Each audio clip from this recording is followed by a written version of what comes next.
But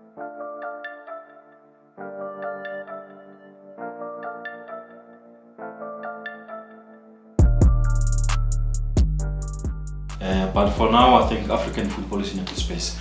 If they are attracting so many sponsors, it shows that the companies are quite comfortable with what's happening. You lose a lot more of these qualities in the number 10 and number 8 of SIPO than you gain in the number 6. It's pointless to have 4 or 5 teams there and then no one goes to the next round.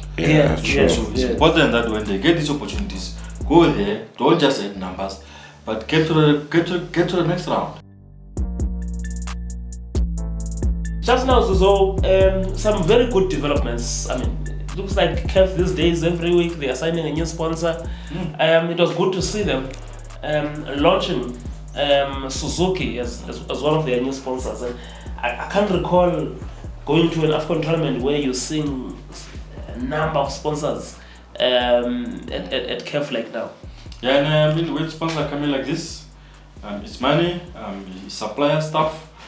It makes the tournament logistics to go smooth, you know, and also I think more than anything, it's a vote of confidence for CAF that Dr. Petrus has transformed that place.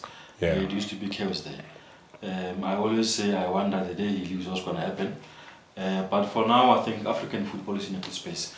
If they are attracting so many sponsors, it shows that the companies are quite comfortable with what's happening. I mean, I was so impressed with the organization of Chen. Chen used to be a complete madness there. But now, the product is good, it's nice on television, the people are watching. I can just imagine how AFCON is going to be looking like, especially in a sort of a developed country like Morocco. So it's good, and also I think when these positive things are happening around the game, it can only be something that can be make young people on the continent to say maybe we want to play there. It's really a vote of confidence to the state of our football on the continent. Champions League is good, World Cup is good. Women Champions League is playing now. You can see this organization. It's a bit about the crowds with the women's sports, but it will continue to grow as years goes. Everywhere you look, the schools tournament, it was very, very well organized. People who have got money, companies, they can't be shy of putting their money there because they can see that there's proper governance there now. Unlike in the past when the old man was in charge there. Now also the TV rights issue is being resolved now. So everything is good. African football is on the up. We're happy about it. Certainly. And I think it's going to be, the AFCON this year in Morocco, I think is going to be one of the best. You can feel it from a distance. A lot of profit from the CAF, which we don't have before, but a lot of sponsors want to get involved with CAF now, due to leadership. You must have a fun ID now, to be identifiable. And that's what happening when you had the World Cup in Qatar. Exactly. They have that thing. And you see, higher or something like that. And you see the ball, the soccer ball, the Puma soccer ball, they just unveil it now, very nice one. So there's no complaint. Everything is set now for the stars to shine, and we just hope some stars gonna emerge in this AFCON, because this is our World Cup, and we really cherish it very well, and I think. Apart from injury, we just pray for injury not to come to the star players we want to see in AFCON, So I just feel like, this AFCON will be the best. So he will be delivering a very nice Suzuki when they get a shuttle. But it's not just for the AFCON, it's also for the Champions League. So even maybe we're here locally. We test it. Test drive. Suzuki for the media. Suzuki for the media. Well, Suzuki must sponsor the podcast. Suzuki, we've been waiting. Hey, this is the real African football podcast, this one. But it's good. It's good to see that corporates are supporting football on the continent. It's very, very good. Nice one. We move on that one.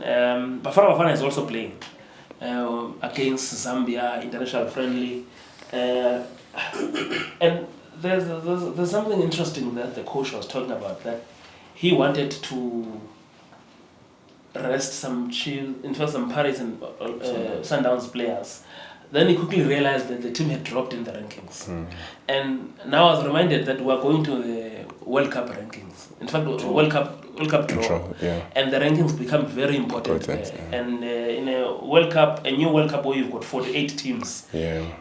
In each, whatever pot you are in, it becomes very important. Yeah. So Bafana cannot avoid to drop outside the top 10 based on results, and because before the Botswana, in fact, the Lesotho thing happened in terms of deduction of points, we had came very close to even come out of in the top 50. You know, maybe get into the 40s, but obviously that situation happened, and so I think the coach is justified in going all out to win this friendly. No, this justification. These days, I mean, as the coach says, coach will know. There are no friendlies in international football. Yeah. The stakes are high. Now with Bafana is even more higher because of, as you say, we'll be going to the World Cup draw in a few weeks' time. By that time, I don't know when is the cut-off dates and all those types of things. If we win this match, we'll probably maybe move 1 or 2 places up. That can be a critical difference in terms of the places in the draw. Obviously, we can't be the among the top-ranked teams, but it can go a long way. Putting us in a maybe avoiding a big team, getting a so-called smaller team, and being in a favorable draw. Even if I don't think you can say that in a World Cup draw, because most of the countries that are there will be strong. So it's very, very important. And also, this is the last sort of high-profile friendly before you go to AFCON. You need to go to AFCON with the spirits high. The players want a bag of a win. I'm told they're going to be playing a friendly behind closed doors at University of Pretoria before they leave. So it's important. A winning mentality is always very, very good, especially when approaching a big tournament like AFCON. So I fully agree with the coach. I'm just a bit surprised that he's trying new players now, which is a bit of a surprise for me. Do you think maybe there's 1-2 positions where he feels that he needs some additions? Maybe. He says 70% of the squad is done. We pretty much know who those players are. Yes. Rono and Mbogazi and Gezana. Because he was actually counting even some of the players who are not there. And then you see that the players he's counting are players who are coming back. Yes, they will come back. They are just not there now. Rele, Gezana, So we pretty much know. Possibly Reynas, if his situation, because I said now he's back playing. He's back playing for Sundowns, yeah. For me, when I look at our team now, I'm a bit worried with 2 positions. Which one? Maybe worried is maybe a wrong way to use. I'm a bit not sure. Centre back pairing, who's going to pair with Mbogazi centre back? I don't know. Yeah. For me, that's a bit of a concern. I don't know what is he going to do there. And also, I don't know who's going to be our playmaker. Even if Mshishi comes back, he really would not be at the right level where you want him to be. Yes. I know, Master Chef Mbule has been tried there. So I just those 2 positions, I don't know what he's going to do. Yes. But the coach is here, maybe you can also. Yes, because coach, we did ask Coach Hugo this. Actually, I would like Coach Hugo to come in and talk about, because it was the issue of the number 10 role that Saruga sometimes seem to lack, especially in Mshishi's absence. We don't have a profile of a 10. And also, I'm going to let Coach Rulani also weigh in here, because he had an interview with Safcha today, and he addressed this issue. That is also something that why a preparation is for. We have to be prepared on everything, and maybe when you compare with the previous AFCON, we have a team in our group, Angola, that is quite different type of tactic than normal other African teams. So we have to be prepared for that, and we will try to do it during the preparation. So we can't focus only on one way of playing. We need to be able to adapt in some situations. And that was something we didn't have in the previous AFCON in our first game against Mali. Suddenly we had to fight, and we couldn't. We learned very quickly that AFCON, because the second game and the third game and so on, we learned that at some moments in the game we can't play our game, but we have to do something else. And this is why preparation is, and we start on the 8th, so we have 10 days to do it. But we will be ready, and again, it's very important that you're not focused only on one way of playing, because it can be the opponent, it can be the game, that in the game that you have to change something. Look, there's different types of number 10s. And this also is another discussion. Lorch can be a 10, but he can be a 10 that can be a 9 more than he can be an 8. Tambazwane is a 10 that can be maybe a 9.5, not 9, and lead the lines and be the first to make runs behind. Lorch can do this. Lorch can be a 9 that in Wydad in some games I made him the first runner to lead the line, maybe from a second position when he played sometimes with Mailula up front, and sometimes when he played with Obeng, he played a different number 10 as a second striker, but also with a lot more possibilities because of his mobility and his ability to find something with the technique in different corridors and the half space. Whereas Mshishi is more of a space navigator. So Mshishi is a different 10. He hangs in the pocket more. He's not as mobile as Lorch.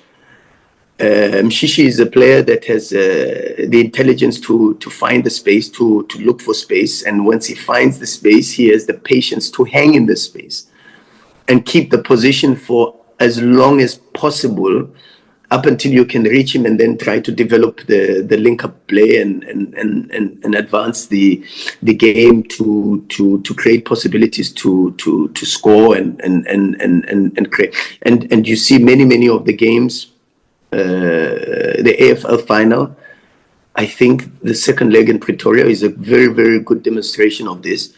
And many games, even for Bafana in AFCON. I think one of the games was against Mali, where I was really impressed with his ability to be patient. I don't know if it's because of the age and the maturity, but he's got an incredible sense of timing for the movement, for the patience to stay in the space that he's first identified. And then he's willing to keep the position, and not many players, I think, have this. And so that's why I think a lot of people find Mshishi a very interesting 10, because he doesn't relinquish very fast the space if he doesn't get the ball in that space. He's patient enough to wait and understand that if the space opened up 2 or 3 seconds ago, the chances are if the ball makes 1 more or 2 more movements, maybe by the time it gets to a different recipient.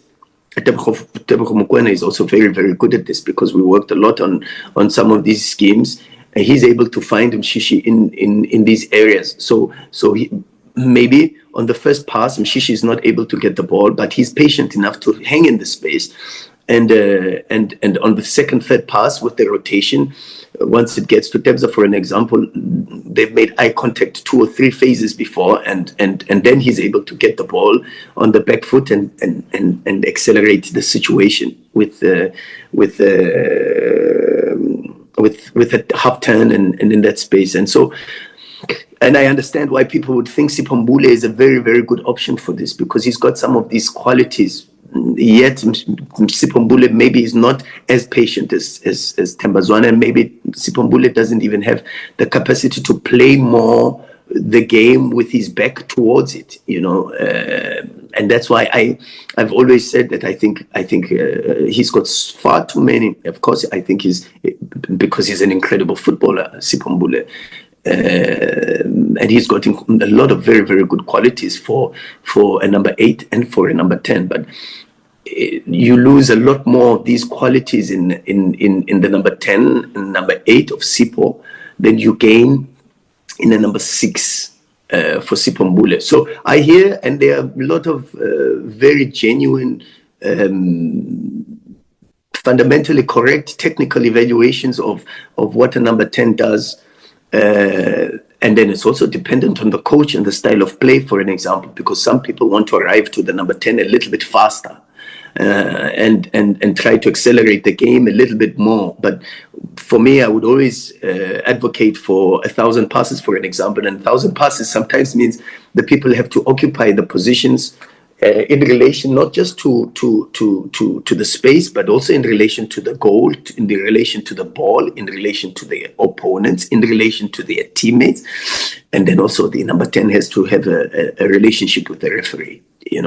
And my players know what I mean when I say you've got to have a relationship with the referee as a number 10, because there's a lot of indicators for space by just understanding not just the referee but also the assistant referees. And so these are things that Tambazwane is so good at. Is so good at. But Lorch is good at these things too. But they have then different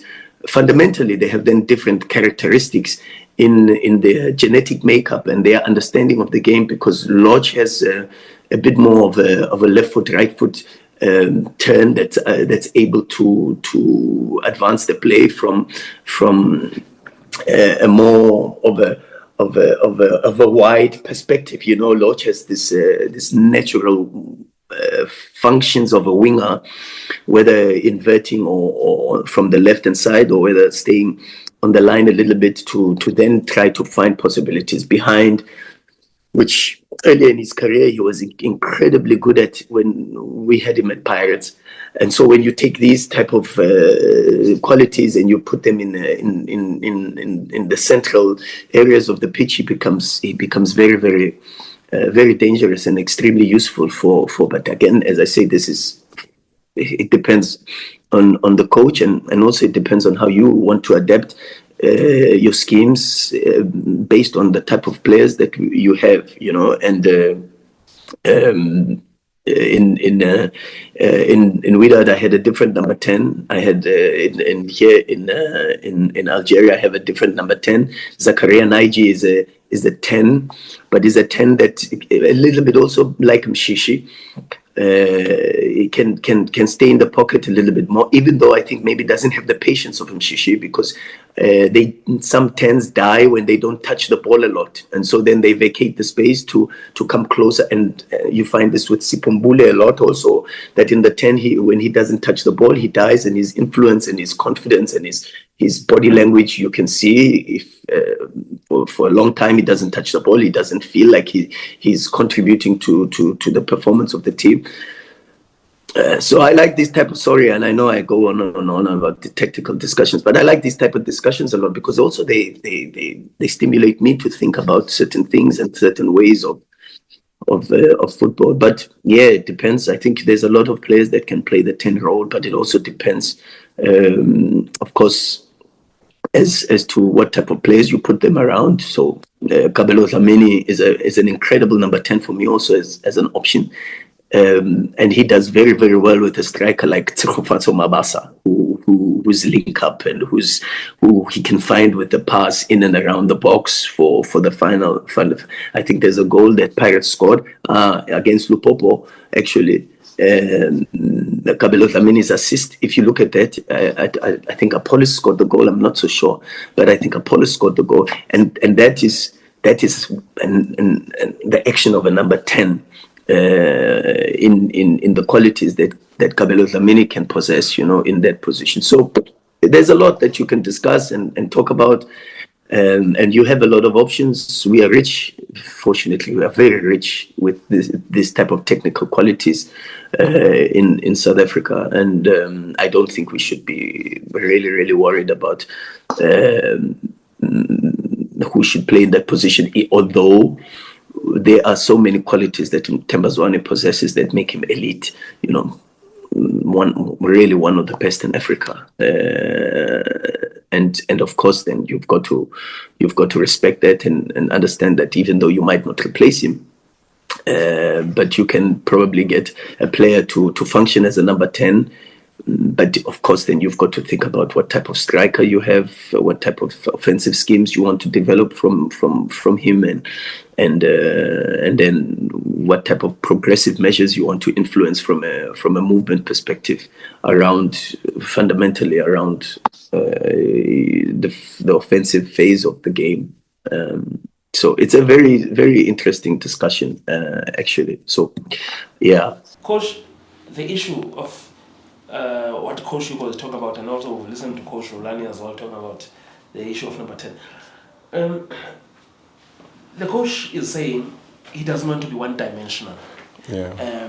Maybe teams have read Bafana enough from the last AFCON,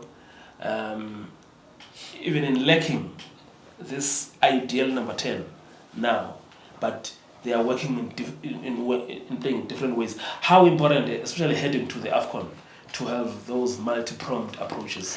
It's very important. He has his call of his own team now because, any other country too, they do analyze, how South Africa play, because for you to qualify for the World Cup, it's not easy.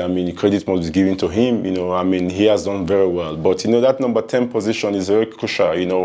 Those days we used to have JJ Okocha, and if JJ is not there, we have Thompson Olia, Samson Siasa can step in that place there. But I just feel with South Africa, they are blessed with a lot of talent, For me, the surprising issue, you have Mbule there, if Themba Zwane come back, if he's fit, as you said, you cannot be in that top, form, but, it's Themba Zwane. Anything, you can have a magic, you can have a good 45 minutes or 60 minutes from him. But for me, the surprising issue here is just, there's some players that are raising their hand or playing for bigger team in Europe and in Africa, like in terms of Themba Lorch is my number one. He can play anywhere. He can play number 10 if you want to have different dimension. I just feel like Themba Zwane need a shout out, in terms of, give him opportunity in terms of this friendly game. Playing against Zambia, I think, what Themba have done in terms of the Club World Cup he went to, playing with, he's playing one of the big league in Africa. We're talking about team that play Champions League and, doing very well in the Confederations Cup too, So I just feel like, for me, he could have been given a chance to see him holistically, to say, okay, this is what I give you opportunity, how do you use it? Because if you can give a player like Mbule a chance too, Themba deserves a chance too, I think, September, I'm talking about Lorch deserves a chance because he has played very well, scored a lot of vital goals for his team, So yeah, number 10 position is a critical one, but Lorch could have been, thrown into that deep end to see how he can fight for his position too. Another thing also, which is a bit of a thing for me, is I think I was sort of expecting that this can be Rele's AFCON. Yes. And things have not really gone well for the kid over the last few months. I don't know what's the problem. At the rate things are going, I don't think that even if in that open image, he will be in the starting lineup. Looking at how the team has been playing. And looking at how he's been overtaken by Mohau in the national team. It's really a very, very worrying thing. And this does not help his cause that much because there will be people watching there if he's not playing. And at his club, he's played this 10 role in some matches. So that's the problem for me. Things have not really gone well for the boy. You can see also even with body language, and it's not quite, the same. But when you see him, when he came on against Richards Bay, and then you're like, okay. Yeah, I think he has it. Yeah, but now it's just about I think he realizes that he's not in the Bafana squad now. Yes. And the players who are not in this Bafana squad must be very, very worried. Yes. Yeah. So he including him. Because his place is not secure in the team. He will go, But you know, you don't want him to be. I think I hear what you're saying. Let's see a good push from him before the AFCON. Yes, missed the last 4 or 5 matches. Yes. In Bloom and you know, so it's not good Yes. for sort of our talent. I was really thinking that him. I mean, He would be far by now. Yeah, look at how Mboga just come in and then he's there. Yeah. Now Mboga is number 1 on that team. Centre back, yeah. You can't do anything. No one. That's why I'm saying. Let's talk about attackers. Yeah. Look at how Nkota is But there's there. Our policy is on fire. Yeah, You know, very. Makopa and Lyle Foster are in charge now. Yes. What are you going to do? And this is a combination we were hoping for. That we will see the Apolis and the Rayleigh combination of Pirates move to Bafana. And sometimes they can confuse the defense because they can swap. Exactly. You know, they can do like this, and if you want to change the stance, you can go this way. The other one can go that way. It's not happening. I mean, I really, don't know what's happening. But with Pirates too, they have. I mean, they're in the cup finals now. They have more. Probably they are standing games they're gonna play. If they're gonna play it, I mean, they have 4 games, and I think he can show something. He can show something because Ego Bros really believe in him. When he's on fire, when the kid is fit. You can hear me when he talks that he's waiting for him. Yeah. And also I think when we had that you were there, so when we had that round table, the coach's understanding of the mental state of the boy. He understands that there are a lot of things that are happening off the field. That could be affecting his mentality as well.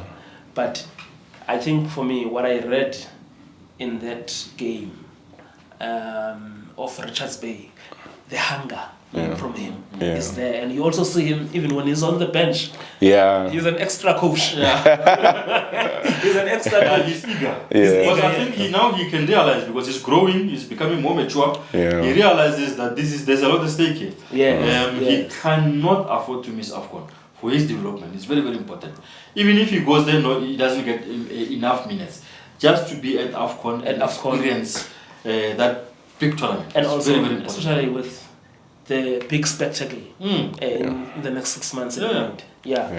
On that note, and especially with the new sponsor, where he is also the headline of the new sponsor as from January. They want their money. We move to the World Cup. I know that people are saying, but it's 48 teams, but never has there been so much representation for Africa in the next stage, And I mean, when you look at all the teams, Mali and Zambia, they are playing against each other in the next stage. It's rare for African teams to, in the knockout stage, face each other, But it also means that you are guaranteed a spot there. You then have Egypt, they're also through to the next stage.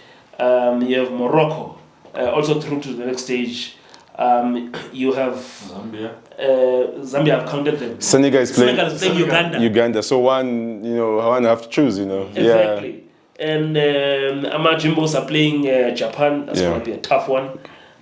But I think this is something really positive that is happening for the African game. It's not every day you see this. And I know, okay, and I must have apologized because I know someone was complaining, saying, but this system CAF is using now of the zonal system, it has resulted in Nigeria and Ghana.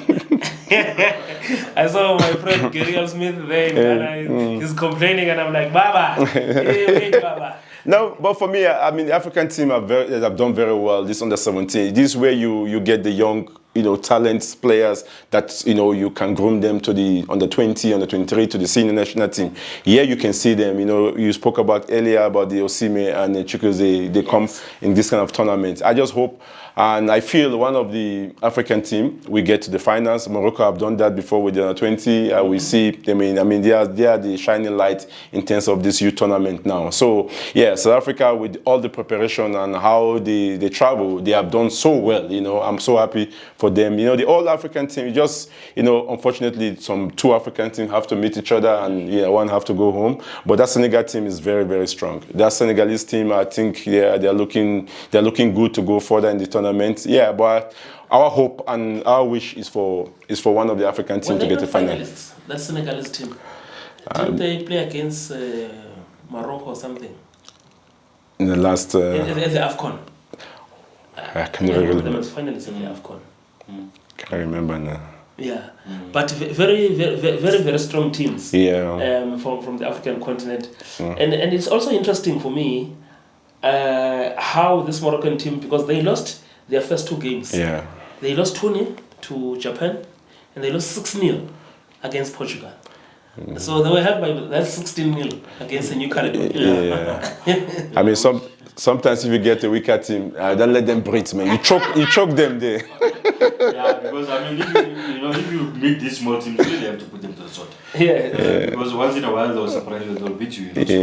On the issue of the African teams, you can with FIFA increasingly now having a bigger appetite of increasing representation of African teams.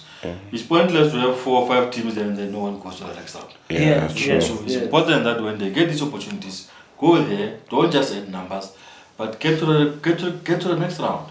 Each and every team must always endeavor in the tournament to go and get to a place where you were never there before. Yeah. It's very, very important because it shows progress. It doesn't look much, but it shows progress. And it's opportunities for our young players on the continent, really. Some of these players, their lives will not be the same again. They will be able to look after their families. They will sign for bigger clubs in Europe, wherever around the world. And it's important, so I guess maybe it's another way where we can fast track and send our youth talent to the bigger clubs in Europe. So it's very important. It's a pity that 4 of our teams are against each other. Yes. But there's a bright side to it that we are guaranteed. Yes. Because then if they will play against all the teams and then they all lose, we have got less representation in the next round. So it's, you take the good with the bad. Yeah.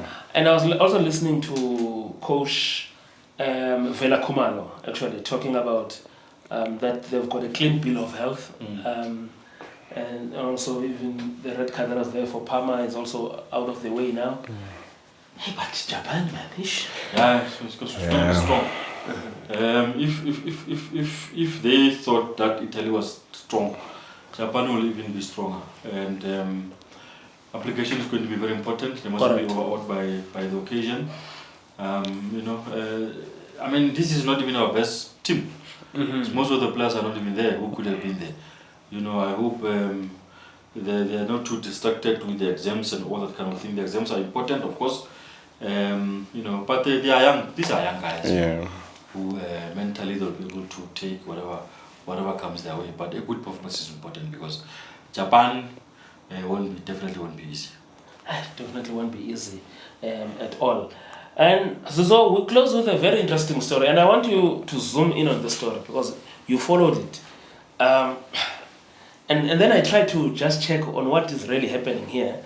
The ZIFA president, Mbule Makwizi, saying they're considering to expand their league from 18 to 20 teams. Now, what I'm picking up from some Zimbabweans, the way they are talking about this, is I'm not sure if there's something positive that is aimed at this, because the story on the ground is that this is being done to protect Dynamos, who could be relegated. Now Dynamos, Dembara, Dembara is the biggest team there. So what are you reading out of this?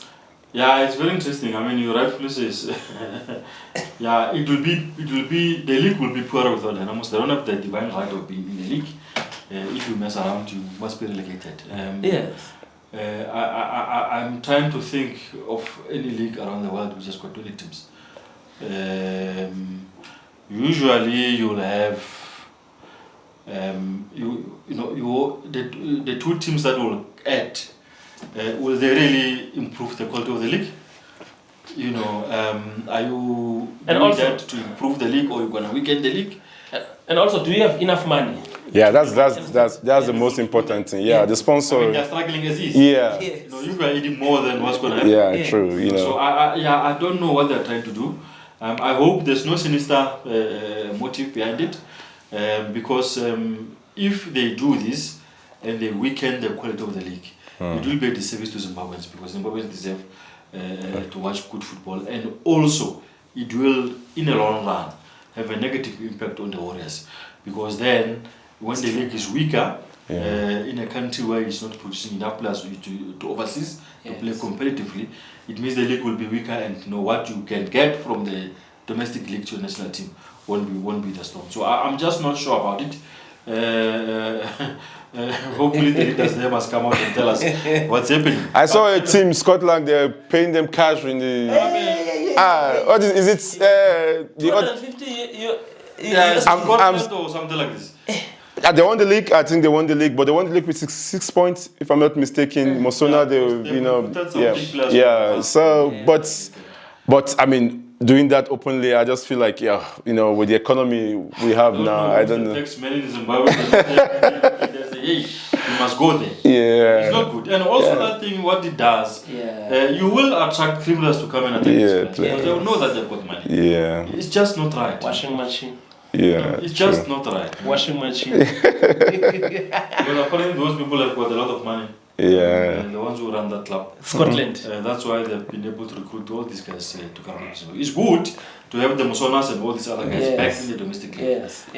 But be professional. Yeah. Be professional. Here in South Africa, we had nonsense where Mam Kisses, people were giving players bonuses on the pitch. And also, to what you're saying, Zimbabwean football is coming from a very difficult period. Yeah. They were banned not so long. Yeah. So you don't want to see that situation playing itself out.